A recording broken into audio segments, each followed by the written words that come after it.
Les rois ne pleurnichent pas.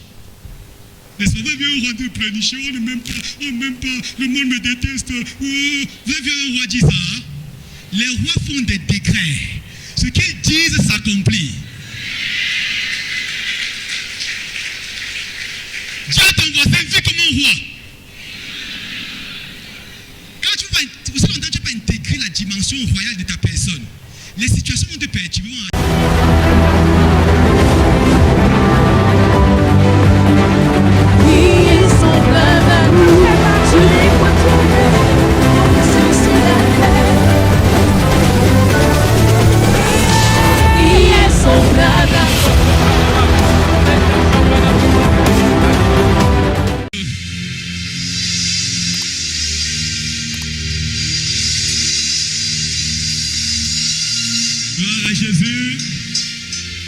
Gloire à Jésus. On va prier bien aimé. Élève la voix et parle au Seigneur. Élève la voix. Commence à parler au Seigneur. Qu'est-ce que tu attends de Dieu ce soir? Parle au Seigneur. Dieu est sur le point de changer l'histoire de quelqu'un. Une nouvelle page est sur le point de s'ouvrir. Je te rappelle bien aimé, à partir de ce soir, rien ne sera plus jamais pareil. Dieu va changer les données. Je vois Dieu faire des choses glorieuses. Je vois des transformations radicales. Dieu est sur le point d'ouvrir une nouvelle page de ton histoire. Il se manifeste ce soir. Sa puissance est au rendez-vous. Sa gloire est manifeste. Peu importe ton problème, ne te focalise pas sur ton problème ce soir. Fixe ton regard sur Jésus. La Bible dit, ayez le regard fixé sur Jésus, le chef et le consommateur de votre foi. Ce soir, Dieu va surprendre quelqu'un. Je vois des percées surnaturelles, l'accélération divine, des guérisons, des restaurations, des libérations. Peu importe ce qui t'a tenu jusqu'à ce jour. Aujourd'hui, c'est le jour de l'Éternel. Ce jour est pour toi un sujet de joie. Parce que le Seigneur va te faire du bien ce soir. Père, je te rends grâce. Je te rends grâce. Je te rends grâce. Tu as envoyé ta parole pour nous guérir et pour nous faire échapper de la fosse. Ce soir, que ta parole qui sortira guérisse quelqu'un. Que ta parole enlève quelqu'un de la fosse. Au nom de Jésus. De la fosse de la limitation. De la fosse des blocages. De la fosse de la maladie. De la fosse des limitations. Père, ce soir, tu envoies ta parole. Tu sauves. Tu envoies ta parole. Tu guéris. Tu envoies ta parole. Tu restaures. Tu envoies ta parole. Tu délivres. Tu envoies ta parole. Tu libères. Reçois honneur, louange et gloire au nom puissant de Jésus. Amen. Amen. Acclame le Seigneur bien-aimé. Asseyons-nous dans sa présence. Amen. Quand je priais en journée ce matin, Dieu m'a fait voir, m'a donné une image, m'a donné une vision. Et dans cette vision, j'entendais le nom d'un médicament compliqué. Le nom d'un médicament, je n'ai pas retenu le nom, j'ai oublié d'écrire. Mais c'est un médicament que je ne connais pas, scientifique, très compliqué. Et j'ai demandé à Dieu, ça veut dire quoi? Il m'a dit qu'il y a des gens qui sont sous traitement, avec des médicaments bizarres et compliqués. À partir de ce soir, Dieu va les restaurer. Tu vas quitter ici, là. Tu vas oublier ce médicament. Amen. C'est ce qu'il va faire ce soir. Il y a des gens qui sont sous traitement depuis des années. Ils sont sous la dépendance des médicaments. Aujourd'hui, tu dis bye bye aux médicaments là. Commence à regarder ton médicament, tu dis bye bye, bye bye. On se sépare ce soir. Amen. Le thème de ce soir, c'est la domination restaurée. Dis à ton voisin, la domination restaurée. La domination restaurée. J'ai dit quand Dieu te créait à la base, il pensait à la domination. Et j'insiste là-dessus, le salut n'était pas dans le projet de Dieu quand il créait l'homme. Le salut était un accident dans le projet de Dieu. Dieu a créé l'homme pour la domination.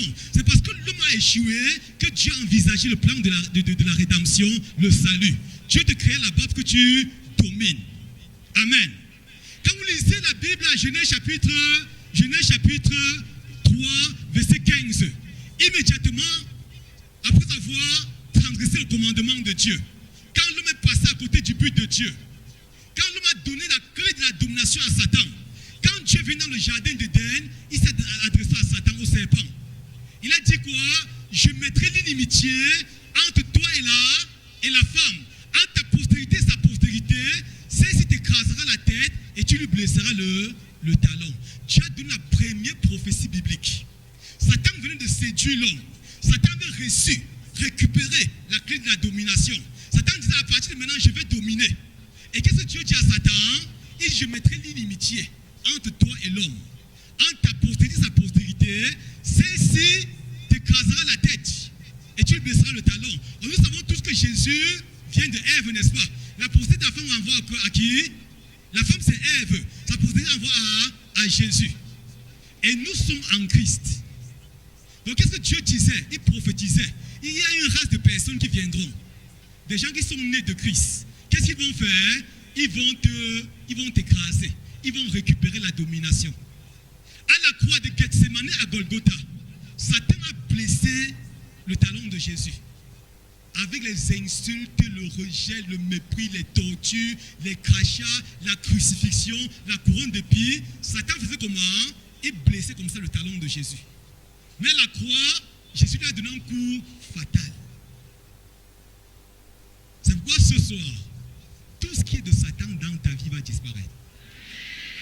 Même si le démon qui te tient à manger le lion, il est obligé de partir ce soir. Même si la maladie, je ne sais pas trop, le nom que la science a donné à cette maladie-là, ce soir, elle est obligée de lâcher prise. Dis à ton voisin, sois attentif. Parce que je vais entrer dans des choses très sérieuses. Amen. Revenons à la Genèse. Genèse chapitre 3, 21.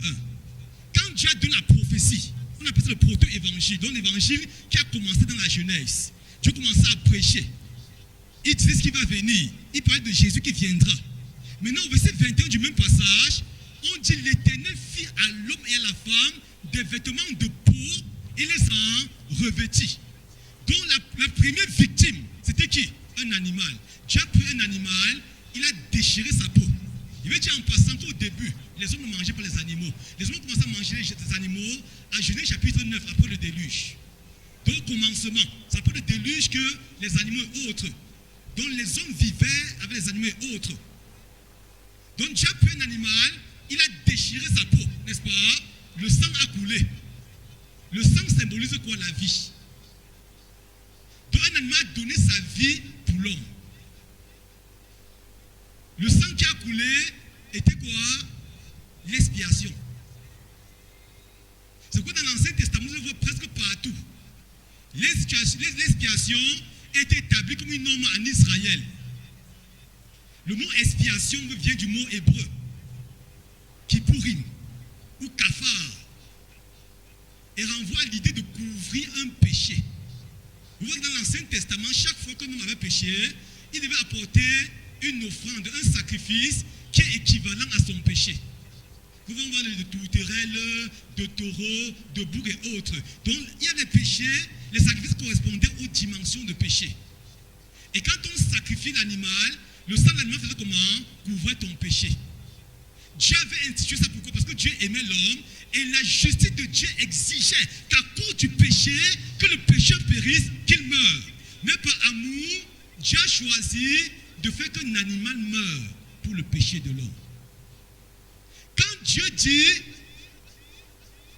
prophétise, il parle ici, donc c'est une image prophétique de l'œuvre que Jésus viendra faire dans ta vie, dans ma vie. Dans tout l'Ancien Testament, tout le sang qui a coulé pendant des années était une image pour dire qu'un jour quelqu'un viendra mettre fin à cet esclavage-ci. Dans l'Ancien Testament, presque partout, vous allez voir le sang coule presque partout. Chez les Juifs, par exemple, chaque matin dans le temple de Jérusalem, matin et soir, quand soit dans le désert, qu'ils avaient encore le tabernacle, matin et soir, chaque matin on égorgeait un animal, le soir on égorgeait, pour couvrir le péché du peuple. Quand un homme péchait, il amenait un animal. Et quand on égorgeait l'animal, l'animal prenait sa place, donc le péché de l'homme tombait dans l'animal, et l'homme était libre, justifié devant Dieu.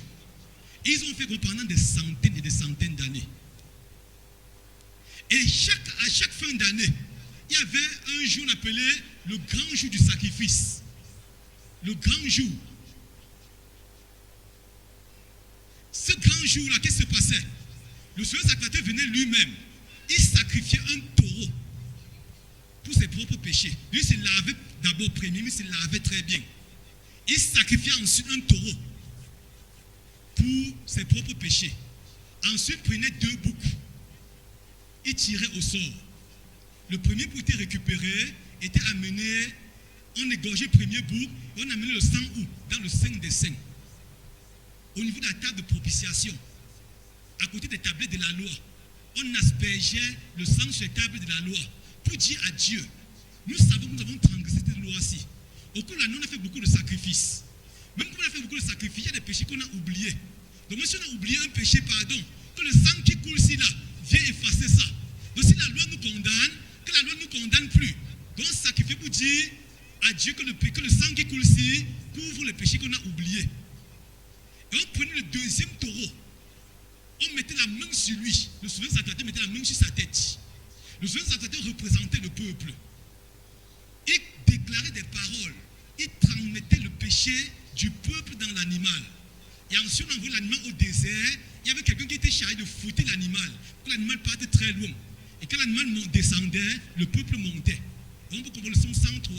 On dit autant l'Orient éloigné de l'Occident, autant il est loin de nous nos transgressions. Donc l'animal partait avec le péché du peuple.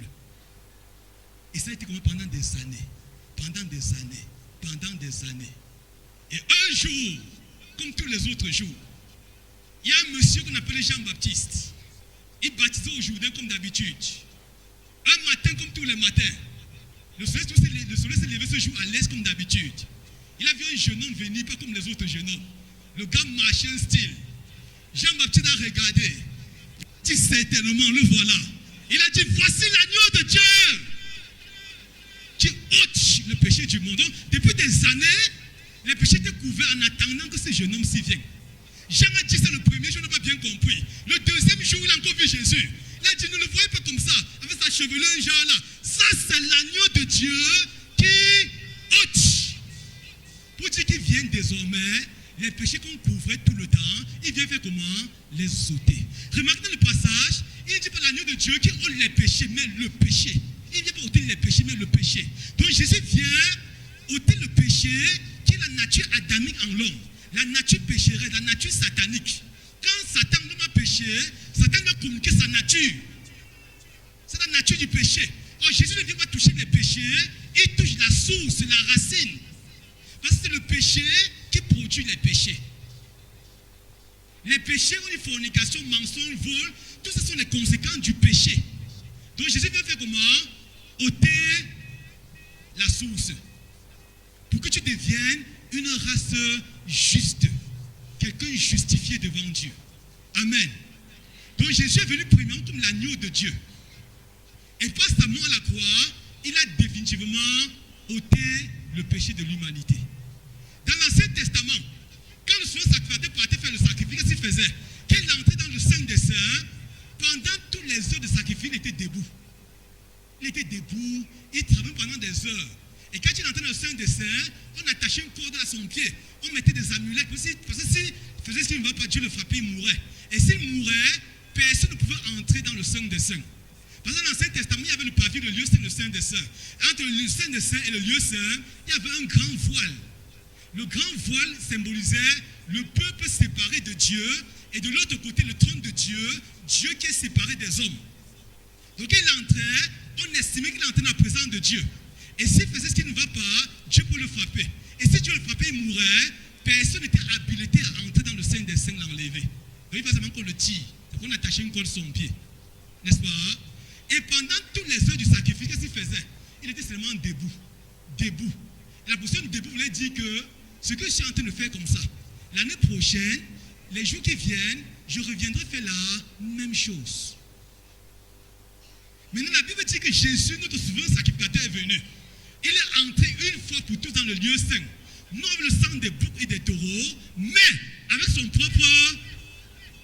Et quand il est entré dans le Saint des Saints, lisez Hébreux 1, 3, Hébreux 8, 1, on dit qu'il est entré, il s'est à. Donnez-moi une chaise, pour que vous voyez bien ce qui s'est passé. Donnez-moi un peu une chaise. Il est entré une seule fois dans le Saint des Saints, n'est-ce pas? Il s'est assis. pour dire le sacrifice est... Il n'y a plus de sacrifice à faire. Tout est fini. Amen. Donc Jésus, Dieu Jésus était assis. On va comprendre la position assise. Vous dites que désormais, les gars ont travaillé pendant des années, ils ont souffert. Je m'assois pour dire désormais, on ne va plus recommencer ce sacrifice. C'est fini. Amen. Et à la croix, il est devenu lui-même le voile du temple. Parce qu'il y avait une séparation de Dieu et l'homme. Jésus à la croix est devenu en même temps le sacrifice, le sacrificateur et le voile. Hébreux 10, 20, va dire par la route nouvelle qu'il a inaugurée pour nous au travers du voile, c'est-à-dire de sa chair. Donc quand la chair de Jésus, quand on perçait son côté, la chair se déchirait, le voile se déchirait en même temps. Pour dire que les pécheurs perdus désormais peuvent venir librement au trône de la grâce de Dieu. Donc le voile qui se déchirait était son corps en fait qui se déchirait. Il est entré dans le sang comme le sang qu'il portait était le sang de l'agneau de l'Ancien Testament, l'image du sang de l'Ancien Testament. Il est venu avec ce sang-là, comme l'agneau de Dieu. Il est venu en même temps avec sa propre chair, comme sacrificateur. Donc, il représentait le voile, le sacrifice et le sacrificateur.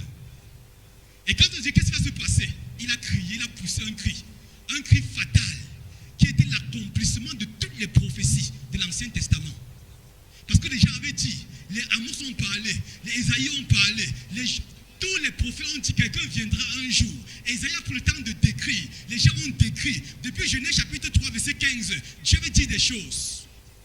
Maintenant, Jean chapitre 19, 32, il a crié, tout est accompli.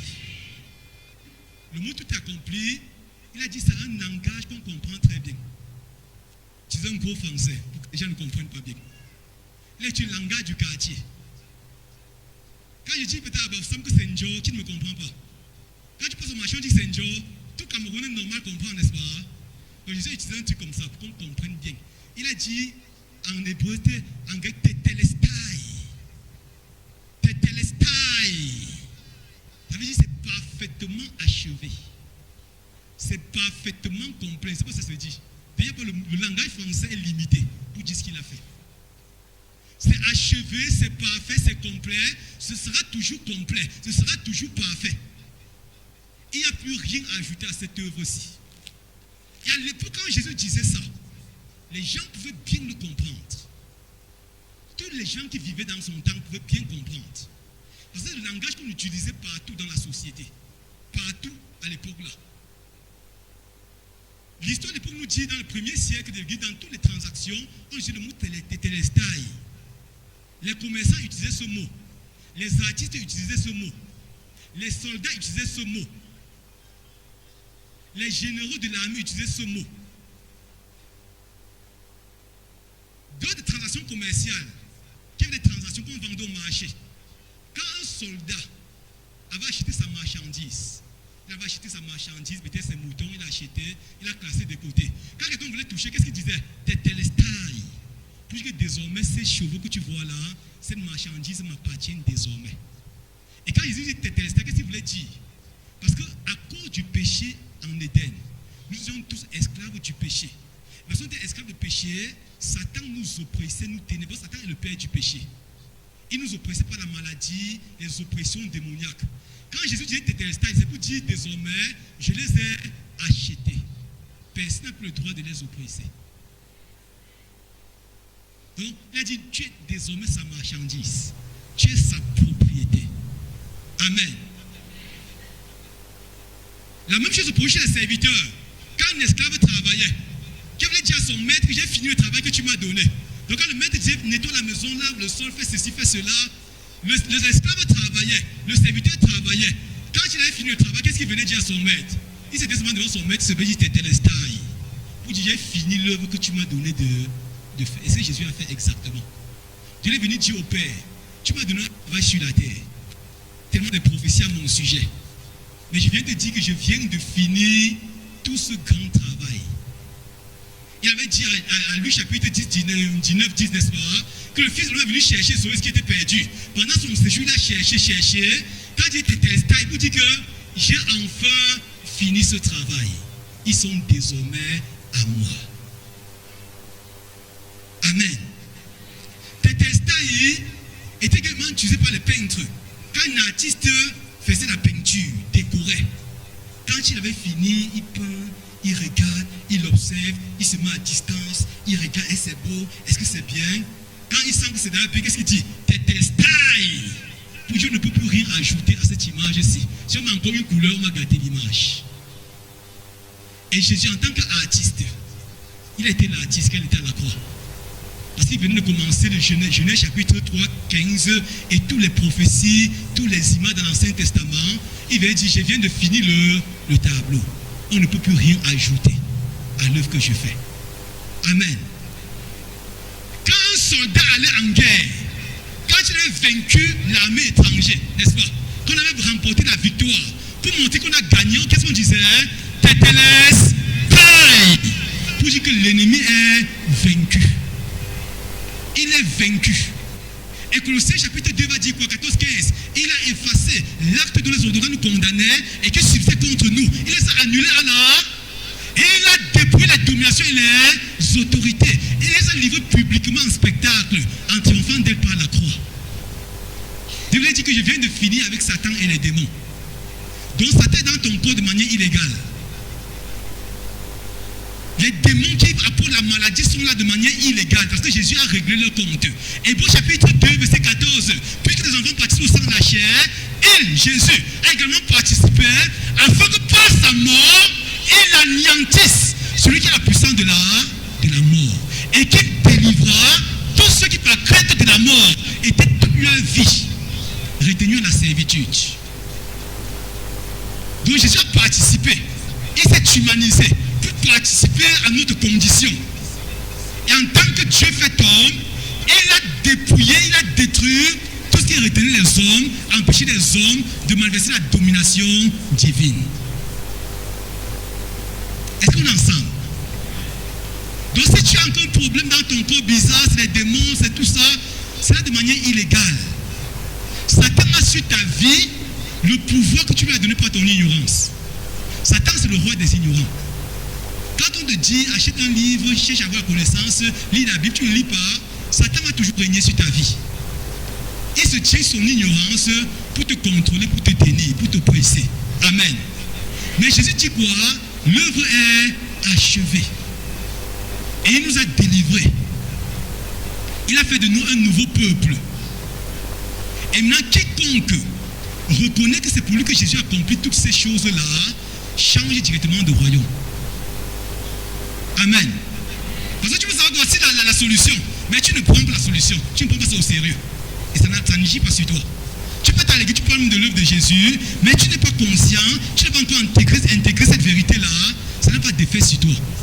Quand tu t'identifies à l'œuvre que Jésus a fait, quand tu commences à dire c'est pour moi qu'il a fait toutes ces choses-là, il n'est pas mort en vain, il n'a pas souffert pour rien. Quand tu m'as dit c'était pour moi qu'il souffrait, il n'a pas souffert inutilement.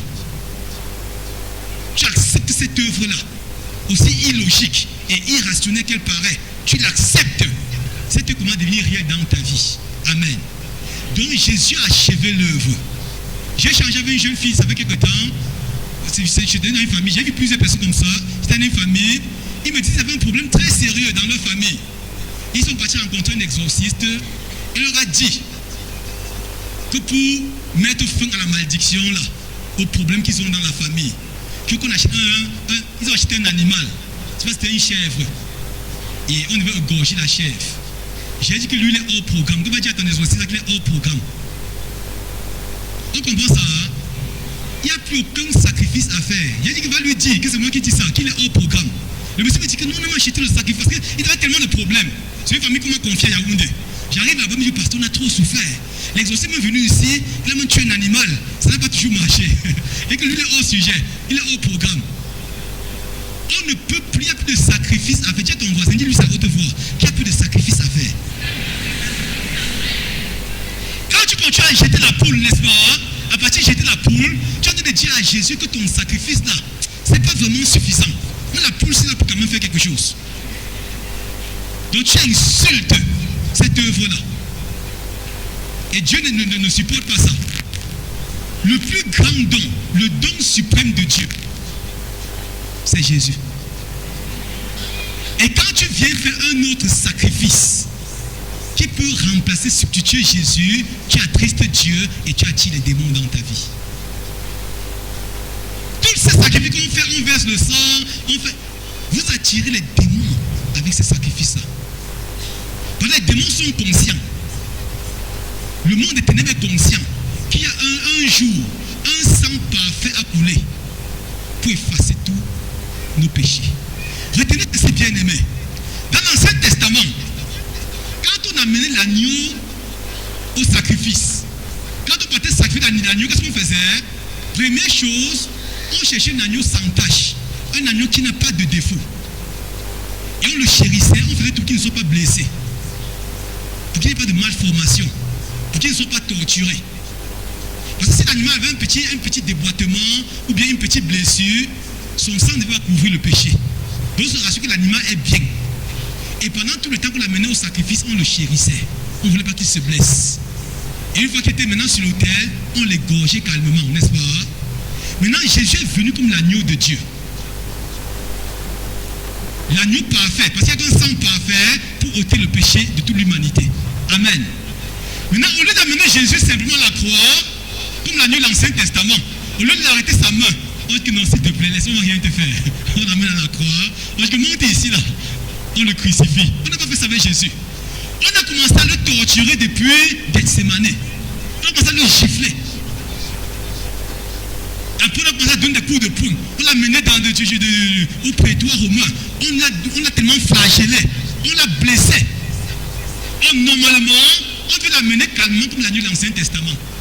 N'est-ce pas?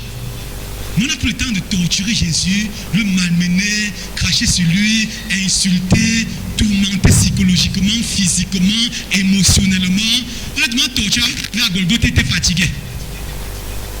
N'est-ce pas? Et quand on a suivi, on a pris une couronne, on a forcé, c'est entré dans son crâne.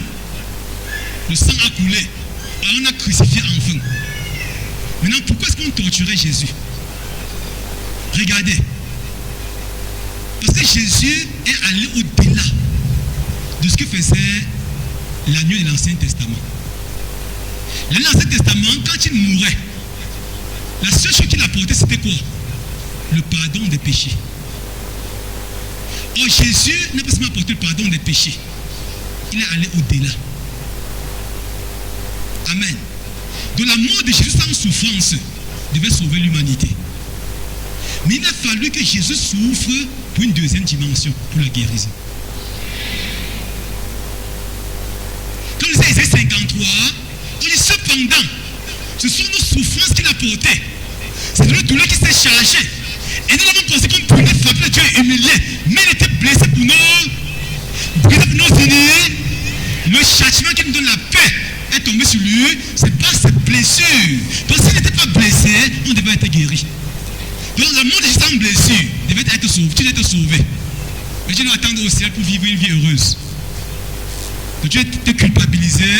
On ne va pas parler de guérison ce soir. Or Jésus a été blessé, a été tourmenté psychologiquement, émotionnellement, physiquement, pour ta guérison spirituelle, émotionnelle, psychosomatique. Tu es guéri dans tous les aspects de ton être. Amen. Amen. Maintenant, retenez ceci, bien aimé. Jésus n'est pas seulement venu pour le salut. Il est venu pour deux choses. Lisons la Bible, le verset le plus connu de la Bible. Jean 3,16. Amen. Sois attentif, parce que ce soir, ce que tu vas entendre va faire que le démon le plus solide va te libérer. La maladie n'aura plus de place. Amen. Jean 3,16 dit quoi? Car Dieu a tant aimé le qu'il a donné son fils afin que quiconque peut prendre lui ne périsse, mais qu'il ait la vie. Dans ce verset-là, il y a deux choses. Mais le triste constat, c'est que quoi? L'église est restée sur une seule chose. Le rachat, le rachat, le rachat. Il y a le rachat dans le verset-ci, il y a le repositionnement dans la domination. Il y a deux éléments. Dieu a tant aimé le monde qu'il a donné son fils unique afin que quelqu'un croit en lui ne périsse. Point. Rachat. Dis à ton voisin rachat. Quiconque quiconque croit en son sacrifice ne périsse pas, rachat. Mais quelle est la vie éternelle? Repositionnement dans la domination. Quelqu'un m'a compris? Donc, il ne s'arrête pas au salut. Mais il veut te repositionner. Jésus n'est pas seulement venu sur la terre pour te sauver. Il est aussi venu te repositionner dans ta domination. Amen. Maintenant, pour te repositionner, première chose qu'il fait, il te sauve par la rédemption. Tout est accompli. Maintenant, quand tu t'identifies à cette œuvre-là, en recevant Jésus comme ton sauveur et Seigneur personnel, tu es sauvé. Mais tout ne s'arrête pas là.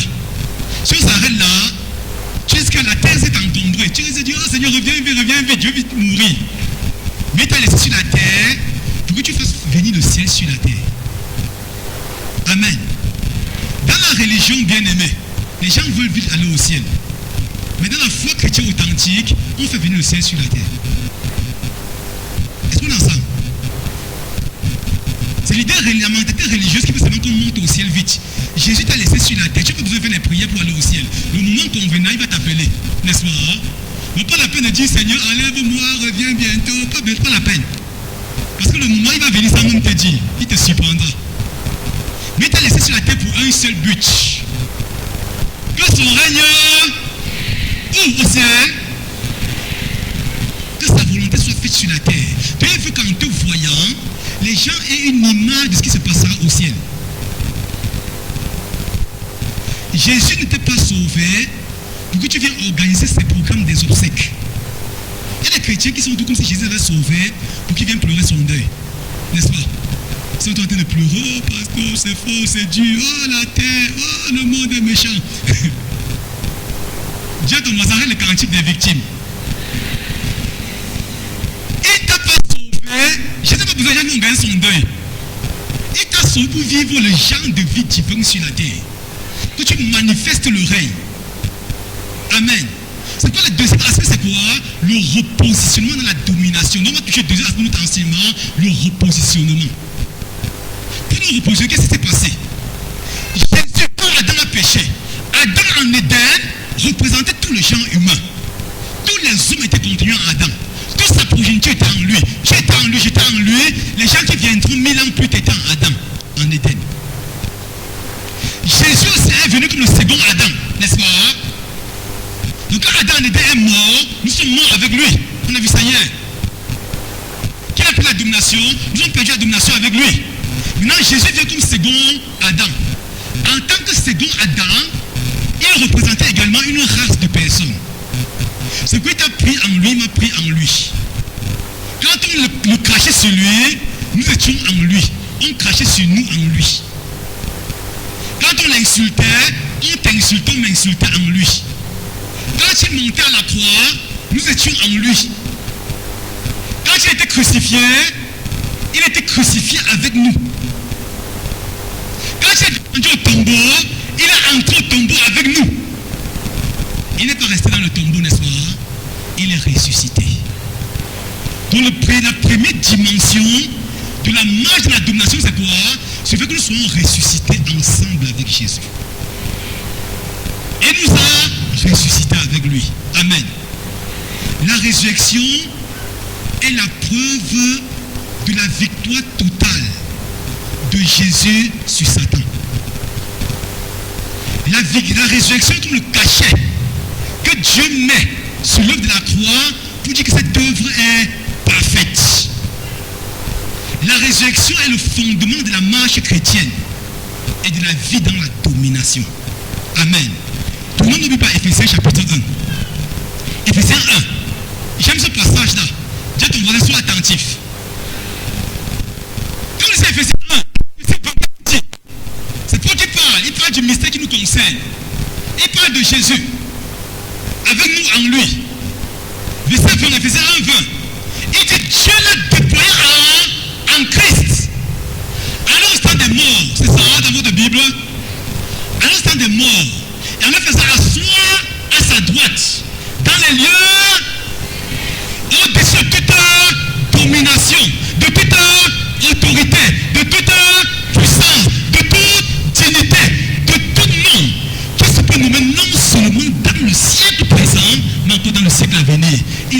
sous ses pieds. Et il a donné pour chef suprême à l'église qui est son corps. Vous comprenez ça très bien. Hein? Donc Dieu a resté Jésus-Christ, n'est-ce pas? Et nous Dieu en lui. Il a vu que Jésus monte à un niveau élevé. Il a mis Jésus au-dessus de quoi? De toutes les dominations, autorités, principautés. Il n'y a aucun sorcier, aucun méchant, aucun démoniaque, aucun satanisant. Jésus était établi au-dessus de tous. Maintenant, nous étions en lui. Maintenant, montons à Éphésiens 2, la suite. À l'époque, quand on n'écrivait pas des chapitres, des versets et tout ça, c'est pour la facilité de la compréhension qu'on a dit la Bible en chapitre et en verset. Donc la suite, ça continue jusqu'au verset 6. Au verset 6, c'est quoi? Il nous a aussi. Ça, verset 6, Éphésiens 2, 6. Il nous a restés ensemble avec lui et nous a fait asseoir. C'est ça? Asseoir où? Ensemble avec lui dans les lieux. Dans les lieux. Ça veut dire que tu es simultanément citoyen du ciel et de la terre. Donc quand tu es assis comme ça, tu es même assis au ciel. Peu importe le lieu où on peut s'asseoir dans ce monde, ça ne peut pas t'impressionner. Parce que tu es assis où? Dans les lieux les plus élevés. Nous sommes assis ensemble avec eux. Peut-être tu ne comprends pas ça bien. Oh, regardez maintenant la suite. On a dit qu'il était assis où? Au-dessus de domination, n'est-ce pas? C'est-à-dire que nous aussi, nous sommes assis au-dessus de toute autorité, de toute autorité, de toute puissance, de toute dignité, de tout nom. Nous sommes assis. Mais on peut dire être assis. La position assise, bien aimée, c'est la position de repos. Dis à ton voisin le repos. Quand on est assis, on se repose. Même quand tu es fatigué, quand tu as trop couru, n'est-ce pas? Quelqu'un est vertical, il a couru, on le fait asseoir. Donc il est dans le repos. C'est que nous n'abordons plus les événements de la vie comme les païens. Stressés, abattus, déprimés. Nous abordons les situations de la vie dans le repos. Il peut y avoir des tempêtes à l'extérieur, des vents, des perturbations, mais il y a un repos à l'intérieur. Matthieu 11, 28, venez à moi, vous tous qui êtes fatigués et chargés, et vous donnerez du. Donc, première chose, c'est que la position assise, c'est la position de repos. Si tu es encore perturbé, ce n'est pas normal. Dis à ton voisin, ce n'est pas normal que tu sois perturbé. Peu importe ce par quoi tu passes, dis tu es appelé à vivre dans le repos. Peut-être tu es endetté ce soir quand tu es venu ici là. Peut-être tu es troublé, on t'a accusé injustement. Dis sois dans le repos. Donc première chose c'est que rien dans ce monde n'a le droit d'arracher ta paix, d'arracher ta joie, d'arracher ton épanouissement, d'arracher ton bonheur. Peut-être tu passes par des situations familiales compliquées. Dis vis tout ce que tu vis dans le repos. Et dis j'ai vaincu le monde. Vous prenez courage, j'ai vaincu le monde. Le monde ne peut plus nous vaincre. Pourquoi? Parce que nous sommes désormais dans le repos. La position assise, bien aimée, traduit quoi? La royauté. Dis à ton voisin la royauté. Donc nous sommes des rois. Retenez ceci. Les esclaves ne s'asseyent pas. Ils sont tous debout en train de travailler. Donc quand nous sommes assis et que nous sommes désormais des rois. On dit parfois que Jésus est le roi des rois. Il est le roi de quel roi? Des rois que nous sommes. Donc nous sommes des rois partenaires. Amen. Dis bonsoir, roi partenaire à ton voisin. Nous sommes des rois. Donc Dieu est le roi et nous aussi, nous sommes des rois assis avec lui. Les rois ne pleurnichent pas. Les sauveurs viennent au roi de pleurnicher. On n'aime pas, le monde me déteste. Oh, vous avez vu un roi dire ça? Les rois font des décrets. Ce qu'ils disent s'accomplit. Dis à ton voisin, vis comme un roi. Quand tu vas, aussi longtemps tu ne vas pas intégrer la dimension royale de ta personne, les situations vont te perturber, vont arracher ta joie. Parle comme un roi. On attend parce que au ciel, on commence à régner ici. On va régner au ciel dans la plénitude, mais le règne commence ici. Romains chapitre 5, verset 17. C'est par l'offense d'un seul. La mort a régné par lui seul. Combien plus forte raison, ceux qui reçoivent l'abondance de la grâce, le don de la justice, régneront où? Dans cette vie. à Jésus-Christ lui seul. Donc la position assise, c'est la position des rois. Tu peux avoir tous les problèmes de la terre, mais tu es toujours dans le repos. Tu règnes. Regardez, un roi, ça ne dépend pas des choses extérieures qu'il a. Même si le chef d'office vient d'ici là, en babouche, il reste chef. Même s'il marche en journée avec les babouches, petit short pincé, quand tu le vois, sa majesté, n'est-ce pas? Donc le roi n'est pas déterminé, n'est pas défini, parce qu'il est dans ses poches. Non! Non! Tu restes roi. Donc quand tu dis que tu es un roi, un incrédule qui est à côté de toi, tu es un roi, qu'est-ce qu'il y a là? Qu'est-ce qui montre que tu es un roi? Tu n'aimes pas de voiture, tu n'aimes pas de ceci, de maison. C'est pas ça qui fait de toi roi. C'est ce que tu es. Donc même si tu es en babouche, tu es toujours roi. Mais quand tu te laves, tu dors sans manger, tu demeures roi. Donc vis comme un roi. Amen. Ça du péché, c'est là. Mais le don gratuit de Dieu, c'est la vie éternelle en Jésus-Christ. Donc, il t'a sauvé, il ne s'est pas arrêté là. Il t'a fait un don. Il t'a donné un nouveau genre de vie. La vie éternelle, c'est la vie qui t'introduit dans le royaume de nouvelles possibilités. C'est une vie qui n'a pas de commencement, pas de fin. Le mot vie éternelle vient du mot grec Zoé Aionios. Une vie d'âge en âge. Une vie subsistentielle et réelle. Une vie qui a un sens, une vie qui a un poids. En fait, la vie éternelle, pour résumer, c'est la vie de Dieu en l'homme. Lui t'a donné la vie de Dieu. Quelqu'un me comprend? Hein? Tu portes la vie de Dieu en toi. Il t'a donné sa vie. Le genre de vie que Dieu possède, c'est la vie éternelle. Peut-être que ne me comprend pas bien. Tu portes le genre de vie divin. Et avec ce don, tu peux vivre et marcher comme Dieu marche dans ce monde. C'est quand on dit tel Jésus est, tel nous sommes où dans ce monde. Nous sommes devenus des nouvelles styles de personnes. On était intronisés, nous sommes entrés dans la royauté. Donc pour manifester la domination, qu'est-ce qu'il faut? Il te faut le genre de vie de Dieu, la vie éternelle. La vie qui domine la maladie. La vie qui domine les problèmes. La vie qui domine les liens. Regardez, on peut te faire un don. Mais aussi longtemps tu ne connais pas l'importance du don, le don sera inutile. C'est vrai, hein? Les gens qui ont reçu un beau paquet, depuis le jour de mariage, ils ont reçu un beau paquet, ils ont gardé en bas du lit, ils n'ont jamais ouvert. Est-ce que le don est utile? C'est ce que les chrétiens ont fait parfois. Donc, ils ont reçu le plus grand don, le don suprême, le plus beau des dons. Mais ils ont pris ça, ils ont fait, mais ils disent, j'aime le cadeau aussi, hein, mais ils ont gardé. Et aussi longtemps que le don est caché, parce qu'il faut activer le don de la vie éternelle en toi.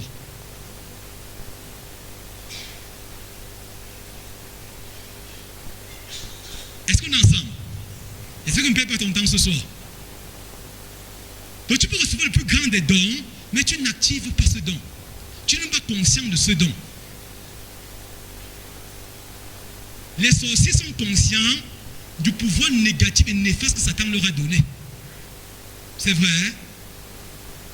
En 2014, on m'avait amené un jeune garçon. Il était à Baganta à l'époque. Il était le pasteur Valérie à Tamja. On venait le voir, mais j'étais venu chez lui et il partait enseigner une retraite à Bouddha. Il m'a confié le cas. Le garçon était entré dans un cercle vicieux, ça faisait 3 ans. Et en 3 ans, ce garçon sortait de son corps, jetait des sorts, créait des dégâts, créait des accidents sur la route. Il était violent et dangereux. Il a tué des personnes. En 3 ans seulement dans ce monde-là. Et quand il est venu, on a commencé à échanger. C'était très compliqué. Très compliqué. On a prié, sa délivrance était vraiment difficile. Mais par la grâce de Dieu, il a été délivré. Et je lui ai demandé pour sa délivrance, gars, dis-moi, tu as fait comment pour avoir une si grande puissance? Il m'a dit que non, on m'avait donné un document. Quand je récite ça, ça me donne la force et comment travailler. Il dit, apporte-moi le document. Il m'a apporté 2 formats. On avait écrit des trucs bizarres là-dessus. Bizarres. Avec son accord, j'ai brûlé le format. Mais j'ai dit, mais pourquoi avec 2 petits formats comme ça, il est tellement dangereux Et on a une grosse Bible comme ça depuis 1990. Bon, peut-être tu réfléchis que, mais avec des petits formats comme ça, les promesses bêtes qui ne sont même pas sérieuses et tout ça, mais il s'appuie quoi en ça, il opère avec. Tu as l'église depuis des années, la Bible te dit que tu as reçu le pouvoir. Tu veux, c'est pour le pasteur, c'est pour le prophète. Tu ne crois même pas. Donc j'ai tout réfléchi après sa délivrance, mais on a brûlé ça. Mais il m'avait fait réfléchir. Et j'ai compris que la différence était à quel niveau? La conscience de ce qu'on a et de ce qu'on possède. Plusieurs sont nés de Dieu mais ne sont pas conscients de qui est Dieu, de ce qu'ils ont reçu. Ils portent un gros trésor mais ils ne savent pas. Ils ne savent pas. Or le gars savait, quand Satan lui a dit que si tu fais ça, qu'il a essayé la première fois, il a tué 2 personnes, ouh, je comprends le secret. Il faisait ça tout le temps. Il lançait des tonnerres. Et quand un tonnerre vient, un chrétien parvient à esquiver, oh, heureusement ça ne m'a pas tué. Heureusement. Oh, heureusement. N'est-ce pas? Oui, c'est ça. Dieu te dit de la Genèse à l'Apocalypse, le pouvoir que tu as reçu, l'autorité que tu as reçue. Mais tu dis que nous, on a fait l'autorité là, c'est dans l'huile, le anointing de papa. Que si j'ai le mouchoir de Daddy, il serait content. On dit que tu as reçu le pouvoir pas dans un objet. Retenez, ce n'est pas dit que les objets ne sont pas un. Mais un objet un parfois, parce que nous avons cet objet-là. Un objet peut être un par lui-même. On comprend ça, hein? Et je ne vous conseille pas, au lieu de parler des objets et autres, allez à la source même de l'onction. On est ensemble. Même l'huile, quand on dit l'huile d'onction montée descendue, l'huile n'est ongle parce qu'un homme l'a ongle. Parce qu'un homme ongle l'a ongle. Et l'homme ongle là peut être toi. Donc tu n'as plus forcément besoin d'utiliser ça. Amen. Il y a des gens qui sont venus ici en attendant qu'on sorte les bouteilles d'eau. On ne va pas sortir de l'eau. Ta parole est plus puissante que l'eau. Amen. J'ai compris, pendant des années, réfléchi ce garçon, comment il a pu faire ça. On m'a amené, ça avant le guide de la part du plateau, on m'a amené un jeune homme il avait 8 ans. Il était à l'école publique de Tichapé, quelque part là. On l'a chassé, on l'a radié, 8 ans, il fait la cour de 1. Il a perturbé tout un établissement scolaire. 8 ans. Il y avait 2 maîtresses, il les rendait malades à tout de rôle. Quand il sort de l'hôpital, l'autre entre. Quand il entre, l'autre entre. Il menaçait le directeur. C'est une affaire réelle, tout le monde s'est connu. Il a commencé à perturber l'établissement. Et un jour, les dames ne comprenaient pas, mais depuis l'année a commencé, on est au 3e trimestre. Toujours malade. Quand une est guérie, l'autre va à l'hôpital. À tout de rôle. Et le gars était lui la calme. Une dame a observé, la maîtresse a observé un jour que tous les enfants autour de lui faisaient allégeance. Dieu l'a envoyé parce que mes enfants achetaient des trucs qu'on vient lui donner. Mais qu'est-ce qu'un enfant qui commande les autres? Elle a appelé une petite fille, mais pourquoi il vous donne des ordres, vous obéissez? Et c'est lui qui nous a mis dans le truc là. Là-bas, il nous commande tout ça. Il a compris que le gars, c'est un sorcier. Et quand on a commencé à lui mettre la pression, le directeur, on a appelé le directeur, tout ça, il a avoué. Il avait initié pour tous les enfants. Il tenait l'école, un petit enfant de 8 ans. Et puis on l'a chassé, on l'a renvoyé sur le champ. On l'a renvoyé. Il va chez sa nourrice l'a amené. On l'a pas amené dans un endroit, c'était compliqué. Sa nourrice l'a amené. Quand il me regarde, je dis, regarde-moi dans les yeux, il me regarde. Il dit, tu fais comment? Il me dit comment il tue des personnes. Il dit, tu as tué combien de personnes? 50. Un petit garçon de 8 ans. Je dis, est-ce que tu peux me tuer? Il me dit que non, tu es trop fort. Parce que je porte le feu. Amen. Je ne veux pas être tué par un sorcier, ce n'est pas possible. Et c'est la même chose pour toi, c'est ton lot. Amen. Un sorcier ne peut pas te tuer. Quelqu'un dit, mais est-ce que tu peux me tuer? Il me dit que non, je ne peux pas. Et tu tues qui? J'ai vite compris, tue ceux qui ne connaissent pas Christ. Il tue les chrétiens ignorants. Donc, un chrétien qui n'a pas connaissé la vie éternelle, il peut le tuer. Est-ce que tu veux que je te délivre? Il m'a dit non. Est-ce que tu veux que je te délivre? Sa tante a supplié, il a dit il ne veut pas. Il dit à ta tante, retourne au village avec lui de donner à son tuteur, à son père. On l'a initié depuis le village. C'est pas que le délivrer était difficile, mais il faut sa volonté pour le délivrer. Ce soir même, il y a des gens qui sont riches, qui sont même des sorciers, n'est-ce pas? Dieu ne va jamais te délivrer de tes amis, te délivrer de tes ennemis. Si tu aimes la sorcellerie, Dieu ne peut pas te délivrer. Si tu as été initié dans le vampirisme, dans un truc bizarre, Dieu ne peut te délivrer que si tu veux qu'il te délivre. Si tu ne veux pas, il ne va rien faire. Dieu ne force pas les hommes. Il y a que si tu veux, on te délivre. S'il voulait à l'instant, ton prière de te délivrer. Mais il ne voulait pas. Et si Pasteur Valérie parle ici ou bien d'autres pasteurs, vous allez voir qu'on a eu tellement de cas comme ça qui ont été délivrés. J'ai vu plusieurs qui ont décidé, on les a délivrés, sont sortis de ces choses. Maintenant, ce qui m'intéresse ce soir, c'est quoi? Pourquoi est-ce qu'ils parviennent à faire ces choses-là? C'est la conscience de ce qu'ils possèdent. Or, le problème de l'Église, c'est que les gens ne sont pas conscients. 1. De l'œuvre achevée de Jésus. 2. De la défaite de Satan. 3. De ce qu'ils possèdent en Christ. On a compris les 3 choses. Donc tu as l'église, tu n'es pas conscient que tu as le don de la vie éternelle. Donc le don de vie divine est venu dans ta vie. Tu es participant dans la nature divine. Tu n'es pas conscient. Tu as reçu un nouveau genre de vie. La vie éternelle, c'est la vie supérieure. La vie qui supplante la maladie. Dans le monde des ténèbres, ils ont aussi une autre vie. Dans le monde de la mythologie grecque, on parle de Thanatos, qui est peut-être la mort que Satan donne à ses adeptes. Un genre de vie destructeur. Maintenant, nous avons l'opposé. Le genre de vie de Dieu.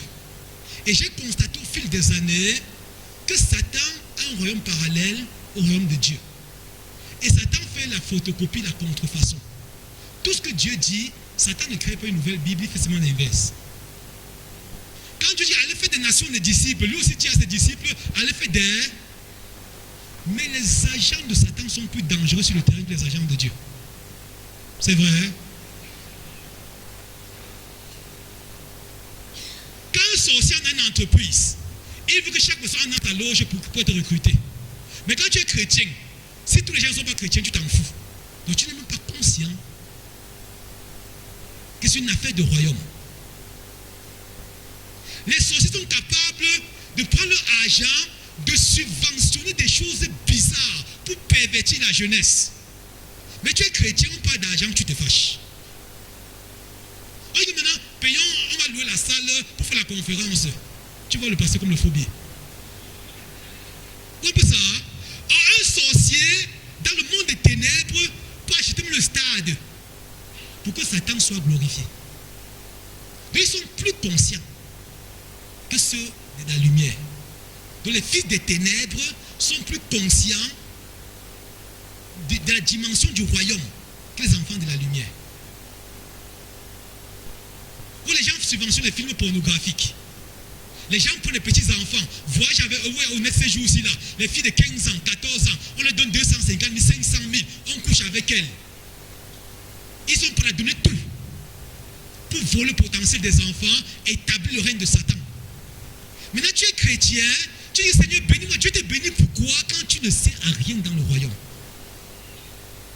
Si on dit maintenant qu'on va faire le tour, demain j'ai fait le tour du pays avec Pasteur Valérie, on a voyagé dans toutes les 10 régions, parce qu'on est dans Cameroun pour Jésus, avec la croisade d'évangélisation. Et il faut qu'on se batte avec notre propre argent pour voyager. Si tu appelles un chrétien, tu lui dis, oh le pasteur, non.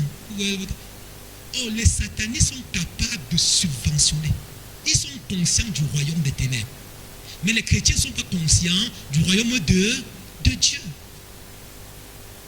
Quand Jésus dit, allez faire des nations des disciples, Satan dit, allez faire des nations des disciples. Et les satanistes vont pénétrer toutes les sphères de la société. L'économie, ils font tout pour posséder l'économie. N'est-ce pas? Le sport, la musique. Regardez les musiques maintenant. La plupart des musiques.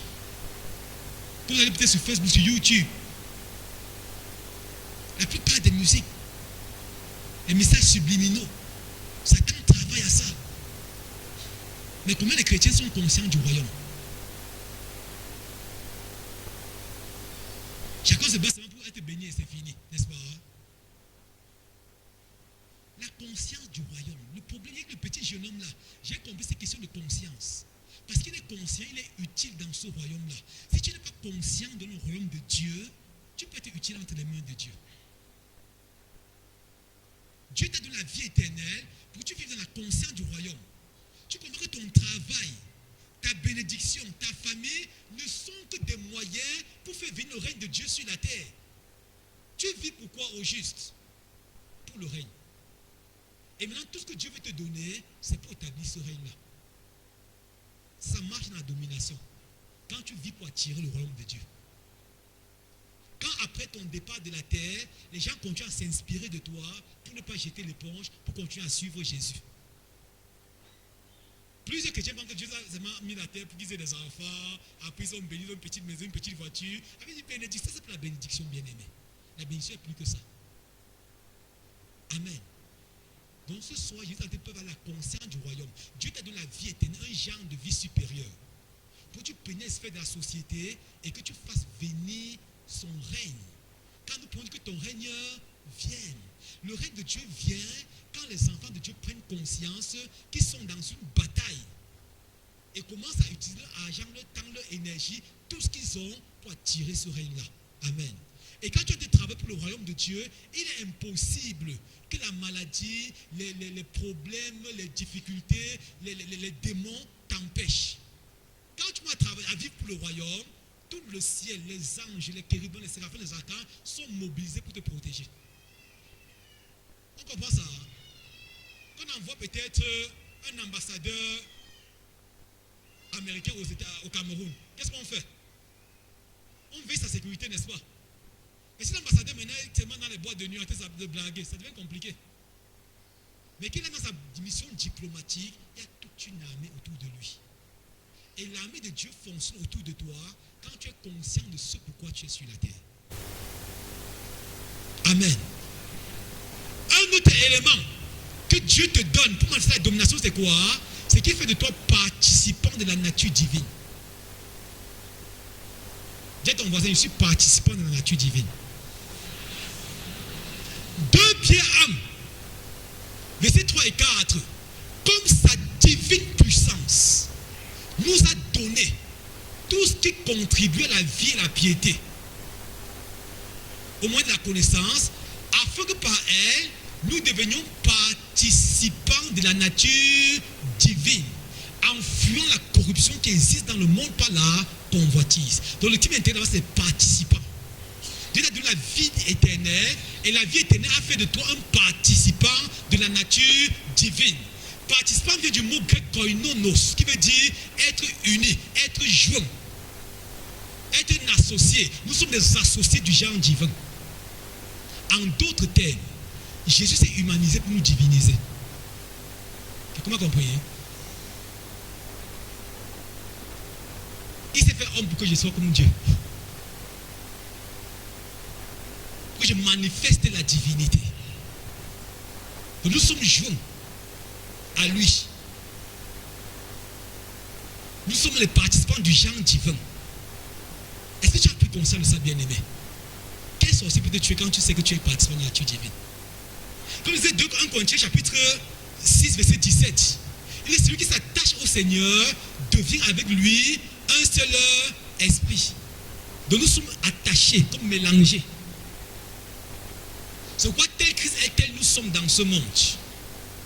Tu es supposé normalement manifester, révéler Christ. Quelqu'un dit que où est Jésus là? Tu me vois ici. Quand tu me vois vivre là, c'est Jésus. Donc je manifeste, je suis son petit frère, n'est-ce pas? Donc je suis son prolongement, une extension de sa personne dans le monde. C'est la domination. Quand tu veux le prolongement de Jésus. Quelqu'un comprend la domination? Quelqu'un me comprend ce soir? Quand tu marches dans la domination, c'est devenir le reflet, l'empreinte de Jésus agissant sur la terre. Le reflet de sa gloire. Une extension de sa personne. Donc tu fais exactement ce que Jésus faisait quand il était sur la terre. Jésus a dit à Jean 14, 12 que ceux qui croiront en moi feront non seulement ce que j'ai fait, mais ils en feront de plus. Parce que je m'en vais au Père. Donc je leur donne mon esprit. Ils sont désormais. C'est comme quand le mot qui dit traduit, quand non, veut dire quoi? C'est comme si dans un salon on mangeait, on est ensemble, autour du même table. Nous sommes participants. Donc nous assistons au conseil de la divinité. Et nous sommes capables de faire que le conseil de Dieu vienne sur la terre. C'est ce que Dieu maintenant est compliqué. Bien-aimé, La bonne nouvelle ce soir, c'est que Dieu t'a tout donné. On a pas assez de temps pour continuer. On devait continuer avec tout ce qui fait de toi un participant du genre divin qui t'a même fait la domination sur la terre. Tu vis pour dominer. Aucune situation sur la terre n'a appelé à t'assujettir, à te dominer. Mais il faut que tu intègres toutes ces vérités-là. Que tu laisses que la vie divine soit activée en toi. Paul a dit à Timothée, ravive le don que tu as reçu par l'imposition de ma main. Il faut raviver la vie de Dieu en toi. Il faut confesser, proclamer qui tu es. Devant les situations, tu ne tiens pas le langage des situations, des circonstances. Tu continues à dire qui tu es. Amen. Il y aura des difficultés quand tu vas sortir d'ici là. Une petite maladie va venir. Ça te demande de dire à la maladie, hey, écoute-moi. Je suis participant de la nature divine. Je suis un associé du genre divin. Quand tu as un peu de soucis, tu dis non, donc proclame. Donc tu actives le don de la vie éternelle en disant ce que tu as reçu. Amen. Et ce soir, tu vas parler. S'il y a une maladie dans ton corps, un problème dans ta vie, tu vas parler. Et la bonne nouvelle ce soir, Dieu m'a montré qu'il va guérir tellement de personnes ce soir. Le genre de vie que tu possèdes, pas dire un démon, pas une papa. C'est pas possible. Et nous sommes les rois, n'est-ce pas? Quand un roi donne un décret, on obéit, n'est-ce pas? C'est pourquoi ce soir qu'on va dire au démon de partir. Le démon qui t'a tenu depuis que tu as 15 ans, il sera obligé de partir. Quand on va dire à la maladie de partir, la maladie n'a pas le choix. J'ai béni Dieu pour ceux qui ont témoigné hier. La maladie n'a pas de choix. Il va seulement partir. Quand on dit la stérilité, quelqu'un qui est venu ici stérile, depuis n'a pas pu concevoir, on va dire ce que Dieu dit. Il a dit allez multiplier. La stérilité n'a jamais été la volonté de Dieu pour les hommes. Peu importe ce que les médecins disent, soit tu crois à la parole du Créateur, ou tu crois à la parole de la créature. Et parce que les médecins qui me trompent sont montés sans Dieu. Non, il n'a jamais fabriqué les trompes. Dieu que je respecte la science, j'honore la science. Mais je suis participant. La Bible dit quoi? Multiplier, remplissez la terre. Soyez féconds, n'est-ce pas? Et quand tu vas déclarer, à proclamer, je suis fécond. Quand tu actives la vie en toi, parce que tu dis. Si tu te dis, oh, vraiment, nous sommes que comme ça, oh, la pauvreté, chez nous, c'est toujours comme ça. Ce que tu dis, c'est ce que tu es. La vie et la mort sont proies de là. Je vais lire un dernier passage avant qu'on arrête. Matthieu chapitre 12. Matthieu 12. Je ne sais pas si quelque chose de capital ici. Donc active tout ce que tu entends ce soir. Pas tes paroles. Dis, quand tu vas prier la soirée, ne plus dire, ouais, Seigneur, pitié de moi, pitié de moi. Dieu dit, pitié de toi par rapport à quoi? Dieu dit, lève-toi, dis ce que j'ai déjà fait. Et tu dis sans tenir compte que les situations te présentent, tu continues à dire. Tu dis ce que Dieu a fait. Même quand tu vois le contraire, tu continues à dire. Matthieu chapitre 12. Regardez. Verset 35. L'homme bon tire de bonnes choses de son bon trésor. Et l'homme méchant tire de mauvaises choses de son mauvais trésor. Je vous le dis, au jour du jugement, les hommes rendront compte de toutes les paroles vaines qu'ils ont proférées. Donc les paroles ont un poids. On dit l'homme bon. Donc c'est de bonnes choses en toi. Tu tires de bonnes choses de l'extérieur, du bon trésor de ton cœur. Donc ton cœur est rempli de bonnes choses que Dieu a fait. Tu proclames ça, les bonnes choses vont venir. Mais tu proclames toute la pauvreté, la misère. Oh, il n'y a rien de bon chez nous. Oh, nous sommes toujours comme ça. Nous sommes que les derniers. Oh, on met la cale. Tu vas vraiment mettre la cale parce que Jésus revient. Amen. Parce que dans la nature divine, nous fonctionnons comme Dieu fonctionne, n'est-ce pas? Au commencement, la terre était informe et on dit Dieu dit que la lumière. On va Dieu en train de pleurnicher. Donc, dans ta situation, dis que la lumière soit dans ma santé, que la lumière soit dans ma vie conjugale, que la lumière soit dans ma vie, je ne sais pas trop, quel domaine de ta vie, que la lumière soit dans ma vie professionnelle, que la lumière soit dans mon célibat, que la lumière soit dans ma stérilité, que la lumière. Quand tu vas dire ça va pas venir subitement, n'est-ce pas? Ça peut tarder. Mais continue à proclamer. Continue à dire et à dire encore. Amen. Est-ce que tu dis finira par s'accomplir? Alléluia. Est-ce qu'on peut prier ce soir?